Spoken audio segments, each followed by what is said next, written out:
Hello everyone, welcome to my YouTube channel. आज के video में अगेन हम टोटल हिस्ट्री एंड सिविक्स के एक नए लेसन को डिस्कस करेंगे। ऑलरेडी इस पर्टिकुलर सीरीज में मैंने इस सब्जेक्ट से रिलेटेड बहुत सारी वीडियोस अपलोड कर रखी हैं। अगर आपने नहीं देखा है तो मेरे चैनल पे जा सकते हैं। किसी पर्टिकुलर लेसन से रिलेटेड अगर आपको इंडिविजुअल लिंक चाहिए तो आप कमेंट में लिखिए, मैं वो भी आपको प्रोवाइड करूंगी। आज का जो हमारा वीडियो है वो सिविक्स का लास्ट लेसन है, जो कि है high court and subordinate court. इसके पहले हमने डिस्कस किया था सुप्रीम कोर्ट। देखिए, बेसिकली ये कोर्ट्स जो हैं ये हमारे कंट्री के जुडिशरीज हैं। जुडिशरीज मतलब लॉ एंड ऑर्डर को मेंटेन करते हैं, लॉ एंड ऑर्डर को पर्टिकुलरली इफेक्टिव तरीके से अप्लाई करवाते हैं। सुप्रीम कोर्ट जो होता है वो हमारे कंट्री का हेड कोर्ट होता है। मतलब अगर सुप्रीम कोर्ट ने कोई एक डिसीजन ले लिया तो उस डिसीजन को बाय हुक और बाय क्रुक सबको मानना ही होता है। लेकिन हमारा जो ये लेसन है वो है हाई कोर्ट से रिलेटेड। मतलब हाई कोर्ट क्या होता है, हाई कोर्ट का हम इसमें कंपोजिशन पढ़ेंगे, क्वालिफिकेशन पढ़ेंगे, हाई कोर्ट के जो जजेस हैं उनका अपॉइंटमेंट पढ़ेंगे, साथ ही साथ उनका डिसमिसल, उनके पावर, उनके फंक्शन, ये सारी चीज़ों को हम इस पर्टिकुलर लेसन में डिस्कस करेंगे। उसके बाद हम आएंगे सबऑर्डिनेट कोर्ट्स पे। टोटल हमारे कंट्री में 24 हाई कोर्ट्स हैं। उसके बारे में भी आपके सिलेबस में प्रॉपरली दिया हुआ है, तो आगे हम डिस्कस करेंगे। तो चलिए फटाफट से हम लेसन स्टार्ट करते हैं। High court, the constitution of India provides for high court for each state. मतलब हाई कोर्ट क्या है, हर एक स्टेट के लिए एक है। तो मतलब अभी बात आती है हमारे कंट्री में तो नाउ अभी के टाइम में 28 स्टेट्स हैं, लेकिन एक्चुअल में हाई कोर्ट 24 हैं। कुछ एक दो स्टेट्स को क्लब करके एक हाई कोर्ट उनके लिए कर दिया गया। Parliament may, however, establish a common high court for 2 or more state union territories. This depends on the area and the population which a high court has to serve and the amount of work it has to handle. According to that, particular high court को दिया जाता है कि कितना area या किस किस particular state को उसको कवर करना है। There are 25 high courts in India including those having jurisdiction over more than one state. अभी के टाइम में हमारे पास 25 हाई कोर्ट्स हैं। कुछ एक हाई कोर्ट्स ऐसे हैं जिसके पास एक से ज़्यादा पर्टिकुलर स्टेट्स अवेलेबल हैं। अदरवाइज जितने भी हाई कोर्ट हैं सबको एक एक स्टेट ही अलॉट होता है। Among the union territories only Delhi has a high court of its own. जितने भी यूनियन टेरिटरीज हैं हमारे पास, जो 8 यूनियन टेरिटरीज हैं, उसमें सिर्फ एक दिल्ली है जिसके पास अपना खुद का हाई कोर्ट है। अब हाई कोर्ट का हमारा कंपोजिशन कैसा होता है, देखिए। Each high court consist of chief justice and such other जजेस as the president of India में appoint from time to time. मतलब एक हमारा चीफ जस्टिस होता है और उसके बाद और भी जजेस होते हैं जिसका अपॉइंटमेंट कौन करता है, president of India. Besides the president has the power to appoint. अभी प्रेसिडेंट के पास अपॉइंटमेंट के अलावा और क्या पावर होती है, एडिशनल जज of for a temporary period not exceeding 2 years for the clearance of arrears of work in the high court. कई बार अगर कोई हाई कोर्ट में बहुत ज़्यादा वर्क आता है तो पुराने वर्क को क्लियर करने के लिए एरियर ऑफ वर्क मतलब होता है जो लास्ट ईयर का या लास्ट टू लास्ट ईयर की कुछ जो एक्स्ट्रा वर्क पेंडिंग हो जाते हैं। जैसे कोविड टाइम में बहुत सारे वर्क पेंडिंग हो गए थे, तो at that time of point क्या किया गया था कि कुछ टेम्पररी पीरियड के लिए, जो कि 2 years से ज़्यादा नहीं था, कुछ एक एडिशनल जजेस की अपॉइंटमेंट की गई थी ताकि जितने भी पेंडिंग वर्क है उनको खत्म किया जा सके। एन एक्टिंग जज वेयर अ परमानेंट जज is temporarily absent or unable to perform his or her duties or is appointed to act temporarily as a chief justice. The acting judge hold office until the permanent judge resume. देखिए, जो जज की position होती है उसको खाली नहीं छोड़ी जाती है। तो अगर जो एक्टिंग जज है वो किसी भी रीज़न से, पर्सनल रीज़न हो, कोई और रीज़न हो जिससे वो at a point of time available नहीं है वहाँ पे, तो उसकी जगह पे कोई दूसरा जज अपॉइंट किया जाता है for that period of time, ताकि उससे रिलेटेड जो भी वर्किंग, जो भी एक्टिविटीज़ हो उसको स्मूथली मिले। साथ ही साथ उस पोजीशन पे हमेशा कोई ना कोई अवेलेबल होना चाहिए। अब बात आती है कि जज किसको बनाया जाता है, मतलब जजेस की क्या क्वालिफिकेशन होती है। हाई कोर्ट में जो जजेस होते हैं उनको वो कौन होते हैं, जिनको उनकी क्या क्वालिफिकेशंस होनी चाहिए। तो according to Constitution, a person shall be qualified for appointment as a judge of High Court under the following condition. अब किस कंडीशन में, देखिए हमने सुप्रीम कोर्ट में भी देखा था, सिटीजन ऑफ इंडिया होना चाहिए, फिर should not be over 62 years, 62 years से ज़्यादा उनकी एज नहीं होनी चाहिए, has held a judicial office in the territory of India for at least 10 years, has been an advocate of high court for at least 10 years। मतलब उसको क्या होना चाहिए, हाई कोर्ट का एडवोकेट होना चाहिए। ठीक है, तो ये कुछ बेसिक कह सकते हैं कि रिक्वायरमेंट्स थी जो कि क्वालिफाई करती हैं अ पर्सन को टू बिकम अ जज। The qualification, he she should have been a distinguished jurist which was added by 42 Amendment Act 1976 was omitted by the 44th Amendment 1978। अब ये जो क्वालिफिकेशंस है ना, इसमें भी टाइम टू टाइम थोड़े बहुत चेंजेस होते हैं, बट ये जो बेसिक क्वालिफिकेशन है, सिटीजन होना चाहिए, जो एज क्राइटेरिया है, साथ ही साथ 10 years का उनका टाइम पीरियड होना चाहिए एज अ जज का, ये सारी चीज़ें बेसिक रहती हैं, इसमें कोई भी खास चेंजेस नहीं होते हैं। ठीक, अब देखिए नेक्स्ट है, हमने देख लिया कंपोजिशन मतलब कौन कौन होता है। एक तो हमारा चीफ जस्टिस होता है हाई कोर्ट में, चीफ जस्टिस के साथ और भी जजेस होते हैं, और चीफ जस्टिस और जजेस के साथ time to time as per the requirement of the work additional जजेस भी अपॉइंट होते हैं, but for a shorter period, मतलब नॉट मोर देन 2 years। ये हमने देखा। फिर हमने क्वालिफिकेशंस देखी। अब हमने ये तो देख लिया कि अपॉइंटमेंट कौन करता है, प्रेसिडेंट करता है, लेकिन अपॉइंटमेंट होता कैसे।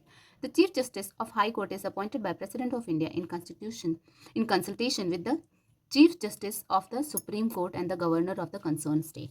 मतलब अपॉइंटमेंट कौन करता है, प्रेसिडेंट करता है, लेकिन किससे वो कंसल्ट करता है कि पर्सन को अपॉइंट करना है कि, मतलब जैसे मान लीजिए XYZ का अगर नाम चल रहा है कि इनको अपॉइंट करना है, तो कंसर्न किससे करेगा, तो कंसर्न करेगा वो चीफ जस्टिस सुप्रीम कोर्ट के साथ ही साथ जिस स्टेट का उसको बनना है चीफ जस्टिस, उस स्टेट के गवर्नर से। तो ये दोनों बातें इंपॉर्टेंट हैं।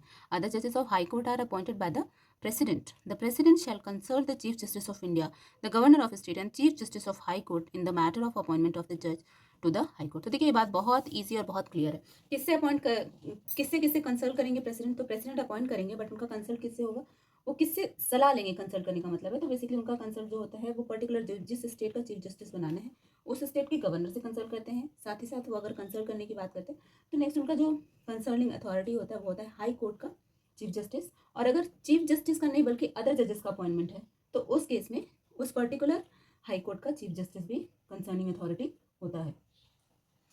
दैन कंडीशन ऑफ सर्विस, इनके सर्विस की क्या कंडीशंस होते हैं। सर्विस कंडीशन ऑफ जजेस of high court ensures that high courts are independent in carrying out their work for the legislative and executive wing of the government. मतलब वो independent होते हैं लेजिस्लेटिव एंड एक्सिक्यूटिव विंग में। Clear, मतलब ऐसा नहीं है कि डायरेक्टली जिस स्टेट में है उस स्टेट की अथॉरिटी से, बल्कि ये इंडिपेंडेंट हमेशा काम करते हैं। अब इनका रिटायरमेंट, रिमूवल और ट्रांसफर किस तरीके से होता है। देखिए, अ जज of high court enjoy security of tenure and can remain in the office till she has attained the age of 62. Neither an addition nor an acting judge can hold office beyond the 62. मतलब 62 years के बाद कोई भी जज नहीं बनता। A judge of high court can be removed by president on the ground of proved misbehavior on incapacity on an address of each house of parliament. Such an address means request, should be supported by majority of total membership of house and by 2/3 members present and voting.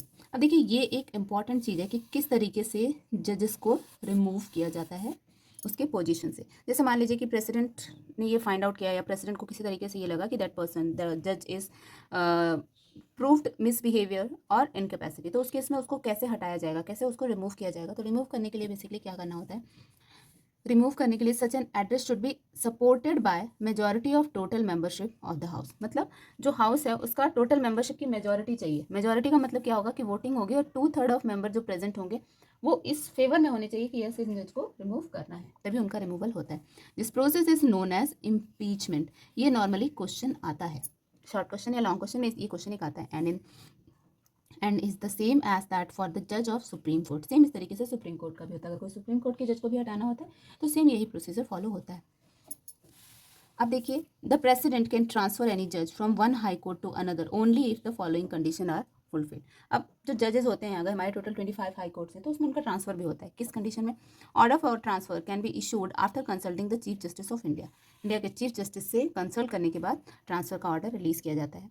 The chief justice of India recommendations must be made in consultation with 4 senior most judge of the supreme court। किससे concern किया जाता है transfer का, 4 senior most judge of the supreme court। then the view of the chief justice of high court, one from which the transfer is taking place and another to which the transfer is to be effected must also be obtained। मतलब जिस chief justice के under में वो जज काम कर रहा है उस चीफ जस्टिस से भी कंसर्न किया जाता है और जिसके अंडर में वो जाने वाला है उससे भी कंसर्न किया जाता है। Then when a judge has been transferred, she shall be entitled to compensatory allowance in addition to his or her salary। जब उनका ट्रांसफ़र होता है तो ट्रांसफ़र के साथ उनको कंपनसेशंस भी मिलते हैं सैलरी के अलावा। अब इनकी सैलरी क्या होती है, salary and emolument of judges। The chief justice of high court and other judges of high court are paid a monthly salary as decided by the parliament। They are entitled to rent free accommodation। अब इनको क्या क्या services मिलती है, देखिए एक तो उनको सैलरी मिलता है, सैलरी ऑब्वियसली उनका राइट होता है, बट अदर देन सैलरी उनको रेंट फ्री एकोमोडेशन मिलते हैं, बहुत सारे डिफरेंट अलाउंसेज मिलते हैं। ये तो उनके जॉब पीरियड की बात होगी। लेकिन अगर हम रिटायरमेंट की बात करते हैं तो after retirement they get pension. The salary and allowances of judge cannot be changed to their disadvantage during the course of their service except during the period of financial emergency. सिर्फ और सिर्फ financial emergency में ही इनकी salary impact करती है, other than financial emergency किसी और condition में इनकी सैलरी कभी भी इम्पैक्ट नहीं करती. The salary and allowances of जजेस of high court are charge on the consolidated fund of state. अब देखिए सुप्रीम कोर्ट का जो था वो गवर्नमेंट के फंड से आता था डायरेक्टली, यूनियन गवर्नमेंट, लेकिन इनके किससे आते हैं, स्टेट के कंसोलिडेटेड फंड से इनकी सैलरी चार्ज होती. So there can not be voted upon by the state legislator. Then next आपका टॉपिक है रेस्ट्रिक्शन ऑन प्रैक्टिस. अ जज who worked as a permanent judge of high court can practice after his retirement only in the supreme court or in those high court where she has not served as a judge. She is prohibited from practicing in other court or judicial tribunal. मतलब देखिए अगर इनका retirement हो जाता है जजेस का, इनका टेन्योर कंप्लीट हो जाता है, उस केस में इनको प्रैक्टिस का राइट तो होता है, लेकिन इनको कहाँ प्रैक्टिस का राइट होता है, सुप्रीम कोर्ट के केस में प्रैक्टिस का राइट नहीं था, लेकिन यहाँ पे इनको प्रैक्टिस का राइट होता है. लेकिन ये कहाँ प्रैक्टिस कर सकते हैं, या तो सुप्रीम कोर्ट में प्रैक्टिस कर सकते हैं, या तो फिर ये हाई कोर्ट में वहाँ पे प्रैक्टिस कर सकते हैं जहाँ पे इन्होंने अपने सर्विस टाइम पीरियड में कभी काम नहीं किया, वहाँ पे ये प्रैक्टिस कर सकते हैं. अदर कंडीशंस और क्या होती हैं, अ जज may resign his her office by writing under his her hand address to the president. चूंकि अपॉइंटमेंट प्रेसिडेंट करता है, तो जब ये रेजिग्नेशन करते हैं तो अपना रेजिग्नेशन भी प्रेसिडेंट को ही एड्रेस करते हुए देते हैं. द ऑफिस ऑफ द जज of high court shall be vacant when he she is appointed by the president to be जज ऑफ द सुप्रीम कोर्ट और when he she is transferred to any other high court. कई बार ऐसा होता है कि high court का जो office होता है वो थोड़ा टाइम पीरियड के लिए खाली पड़ जाता है. कब, जब पर्टिकुलर हाई कोर्ट के जज को सुप्रीम कोर्ट में उनका प्रमोशन हो जाता है या फिर उनको ट्रांसफर कर दिया जाता है किसी दूसरे हाई कोर्ट में. लेकिन ये बहुत थोड़ा छोटा टाइम पीरियड होता है और इस टाइम पीरियड के लिए एडिशनल जज का अपॉइंटमेंट हो जाता है to meet out the current requirements. ठीक है, अब देखिए हमारा नेक्स्ट टॉपिक जो आता है power and jurisdiction of high court. अभी हाई कोर्ट के पास क्या पावर होती है, देखिए the jurisdiction of high court of the state extend to the territorial limits of the state. जो स्टेट की लिमिट होती है ना वहीं तक इनका कह सकते हैं रेंज होता है. If there is a common high court of 2 or more state or union territories then the jurisdiction of such, obviously अगर 2 स्टेट का होगा तो उनका टेरिटरी जो है वो एक्सपैंड होकर दोनों स्टेट की बाउंड्रीज को कवर करेगा. देन ओरिजिनल जुरिडिक्शंस क्या होते हैं, high court have original jurisdictions that is the power to hear and decide cases at the first instance. It has original jurisdiction in the following cases. It has original jurisdiction over matters related to state revenue and its collection. State के revenue का मतलब होता है कमाई. State का जितना भी source of earning होता है उस केसेस में जो भी फर्स्ट पर्सन होता है या फर्स्ट कह सकते हैं कि फर्स्ट आप कह सकते हैं कि जुरिडिक्शन जो होता है वो होता है हाई कोर्ट का. Case regarding wills, divorce, marriage, company law and contempt of court may be referred or bought before the high court directly. ये सारे केसेस भी डायरेक्टली हाई कोर्ट के पास ही होते हैं. अब देखिए यहाँ पे आपके प्रॉपर जो 25 हाई कोर्ट्स हैं ये आपकी बुक में दिए हुए हैं, कौन से नेम से हैं, फिर किस किस स्टेट को कवर करते हैं, साथ ही साथ उनका टेरिटरीज कितना दूर तक वो रेंज क्या क्या एरिया को कवर करेंगे. तो ये प्रॉपरली आपकी बुक में डिटेल में दिया हुआ है. हम डिस्कस कर रहे थे ओरिजिनल जुरिडिक्शन कहाँ कहाँ पे आता है हाई कोर्ट का. तो एक तो हमने देख लिया स्टेट रेवेन्यू में, दूसरा हमने देख लिया विल, डिवोर्स, मैरिज, ये सारे केसेस में डायरेक्टली हाई कोर्ट का ओरिजिनल जुरिडिक्शन होता है.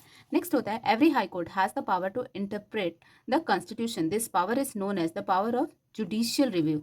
इंटरप्रेट कर सकते हैं वो कॉन्स्टिट्यूशन को, इसी को हम क्या बोलते हैं, जुडिशियल रिव्यू. कई बार इससे भी क्वेश्चन आते हैं, शॉर्ट क्वेश्चन बन जाते हैं. Along with the supreme court is enjoy original jurisdiction for the enforcement of fundamental rights guaranteed by the constitution. It can also issue rights for the enforcement of fundamental right. देखिए fundamental right के proper enforcement का जो right होता है वो तो होता है सुप्रीम कोर्ट के पास, लेकिन high court can also enjoy some point of time the enforcement of fundamental right. मतलब किसी पर्सन को फंडामेंटल राइट्स नहीं मिल रहे हैं तो उससे रिलेटेड केस हाई कोर्ट के पास भी आ सकते हैं. The court has original jurisdiction in cases such as elections, petitions, then challenging the election of members of parliament or the member of the state legislative assembly or other local bodies. तो इस तरीके के cases भी high court के पास आते हैं. अब ये तो होगी सारी ओरिजिनल जुरिडिक्शन, मतलब जो केसेस डायरेक्ट हाई कोर्ट के पास आते हैं. हाई कोर्ट के पास कुछ एपलेट जुरिडिक्शंस भी होते हैं. Appellate jurisdictions of high court means that high court has the power to accept appeals against the decision of district court. मतलब इससे जो हाई कोर्ट से जो लोअर कोर्ट्स होते हैं उस कोर्ट में अगर कुछ डिसीजंस हुए, कुछ एक्शंस हुए जो पार्टीज को एक्सेप्ट नहीं था तो उसको चैलेंज कर सकते हैं वो डिस्ट्रिक्ट कोर्ट ने जो भी उनको बोला, मतलब जो भी उनको मिला कि आपको ऐसे नहीं ऐसे करना है, तो जो उनको प्रूव करके मिला तो उस पर्टिकुलर केस से रिलेटेड वो आकर के हाई कोर्ट में अप्लाई कर सकते हैं। देन सिविल केसेस, अब देखिए अब कौन से केसेस में कर सकते हैं, in civil as well as in criminal matters. तो ये नॉर्मली कौन से एपलेट ज्यूरिडिक्शंस आते हैं, नॉर्मली सिविल और क्रिमिनल मैटर्स जो है वो डिस्ट्रिक्ट से हाई में ट्रांसफर होते हैं, और हाई में भी अगर उनको जो भी जजमेंट मिला वो जजमेंट उनको पसंद नहीं आया, उनको लगा कि नहीं जजमेंट पे कुछ क्वेश्चन कर सकते हैं, तो वो वहाँ से भी सुप्रीम कोर्ट तक जा सकते हैं। लेकिन जो सुप्रीम कोर्ट का डिसीजन होता है दैट इज फाइनल डिसीजन। तो अब सिविल केसेस कैसे होते हैं, ओनली दो civil cases which are decided by the district court under that jurisdiction of high court concern can be brought to the high court by the appeals. Appeals can be brought to the high court in matters concerning land revenue. Land revenue से जो matters related होते हैं वो कई बार district court से high court में transfer होते हैं. In cases where blatant injustice has been committed by any tribunal, in such a case the high court may quench the order of the tribunal. ठीक है, अब बात आती है हमारे क्रिमिनल केस की. In criminal cases appellate jurisdictions consisting of appeals against the judges of the sessions judge or the additional session judge where the sentence of imprisonment exceeds 7 years. जहाँ पर भी 7 years से ज़्यादा जेल हो जाती है उन सारे केसेस में नॉर्मली लोग आगे के कोर्ट्स में डील करते हैं. Then against the judgement of assistant senior जज सेशन जज the chief metropolitan magistrate or the other judicial magistrate where the sentence of imprisonment exceeds 4 years. अब कुछ केसेस में जब imprisonment 4 साल से ज़्यादा होते हैं उस केस में भी आते हैं, लेकिन वो केस कैसे होते हैं, वो केस होते हैं किसके अगेंस्ट में, अगेंस्ट द सेशन जज. जो सेशन जज होता है या chief metropolitan magistrate or the judicial magistrate. Then against the state when the order of acquittal is passed by the session judge. Then sentence of death must be confirmed by the high court before it can be carried out. तो ये सारे कुछ criminal cases होते हैं जिसमें appellate jurisdiction किसके पास होता है, हाई कोर्ट के पास आता है. देन कुछ होते हैं एडवाइजरी ज्यूरिडिक्शन, मतलब यहाँ पे हाई कोर्ट कैसा काम करता है, एक एडवाइजरी बॉडी की तरह काम करता है, मतलब वो डिसीजन नहीं लेता है, वो एडवाइस करता है. High court can advise any government department, legislator or governor if they seek it on constitutionals as well as on other matters of law. Their advice is not binding on the agency seeking such advice. मतलब जो भी high court ने advice दिया ये binding नहीं होती, this is just an advice. मतलब कह सकते हैं कि सजेशंस जो है हाई कोर्ट प्रोवाइड करती है, but ultimate the decision what they want they can take. मतलब स्टेट गवर्नमेंट गवर्नर्स जो भी डिसीजन लेना चाहते हैं वो डिसीजन ले सकते हैं, बट एडवाइजरी की तरह भी हाई कोर्ट काम करती है. देन नेक्स्ट है हमारा हाई कोर्ट का काम में ही ज्यूरिडिक्शन, मतलब रिवाइज करते हैं. क्या क्या करते हैं, means the high court can call for the record of cases which has been decided by subordinate court.